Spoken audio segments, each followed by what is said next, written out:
Any Wife to Any Husband by Robert Browning (1809–1849) My love, this is the bitterest, that thou who art all truth, and who dost love me now as thine eyes say, as thy voice breaks to say, shouldst love so truly, and couldst love me still a whole life through, had but love its will, would death that leads me from thee brook delay.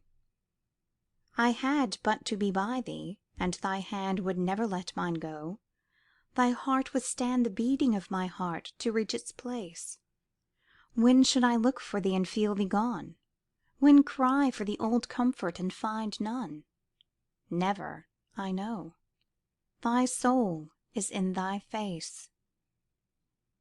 Oh, I should fade, 'tis willed so. Might I save, gladly I would, whatever beauty gave joy to thy sense, for that was precious too.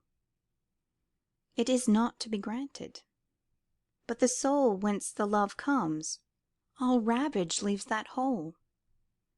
Vainly the flesh fades, soul makes all things new. And 'twould not be because my eye grew dim, thou couldst not find the love there, thanks to him who never is dishonoured in the spark he gave us from his fire of fires, and bade remember whence it sprang, nor be afraid while that burns on, though all the rest grow dark.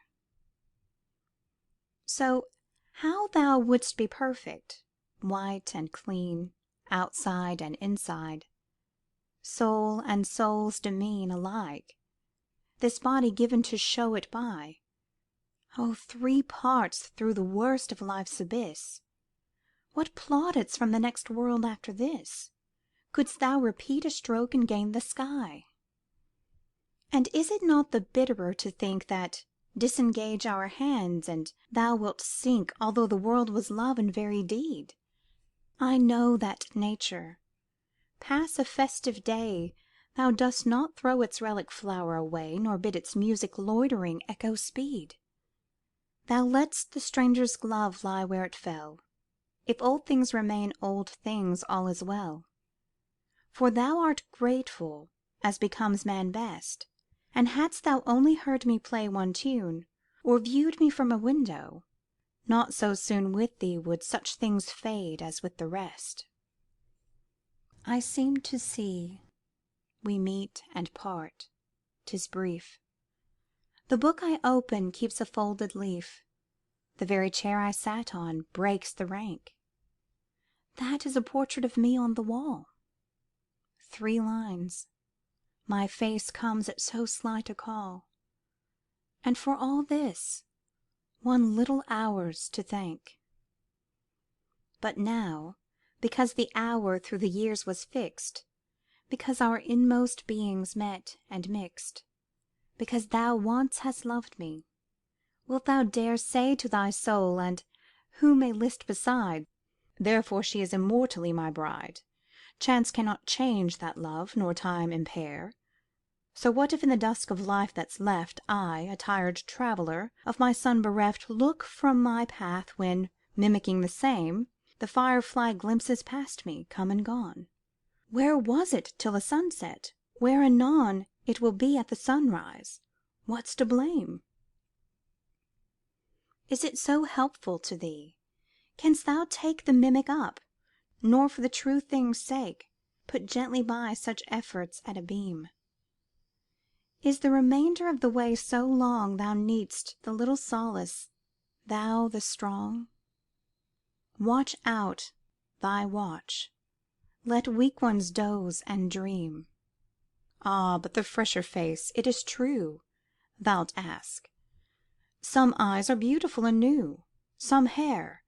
How can one choose but grasp such wealth? And if a man would press his lips to lips, fresh as the wilding hedgerows' cups, there slips the dewdrop out of, must it be by stealth?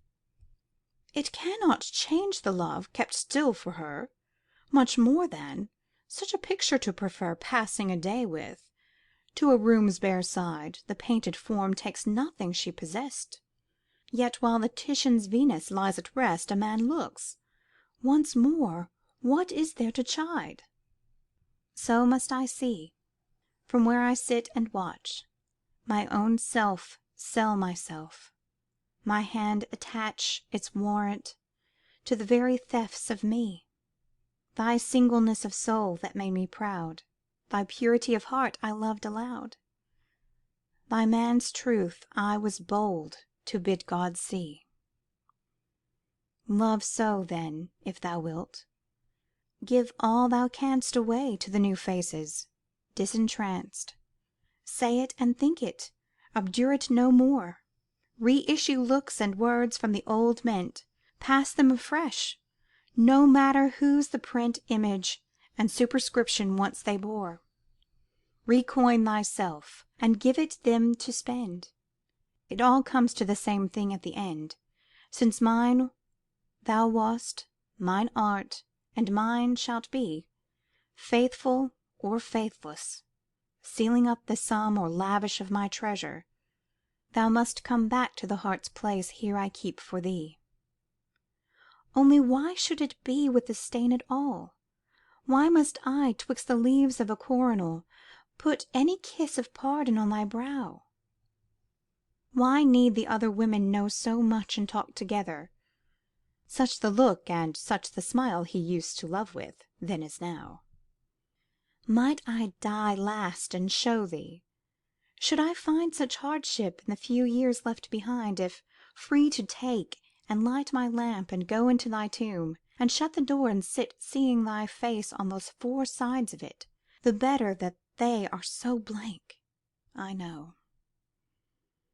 Why, time was what I wanted, to turn o'er within my mind each look, get more and more by heart each word, too much to learn at first, and join thee all the fitter for the pause 'neath the low doorway's lintel.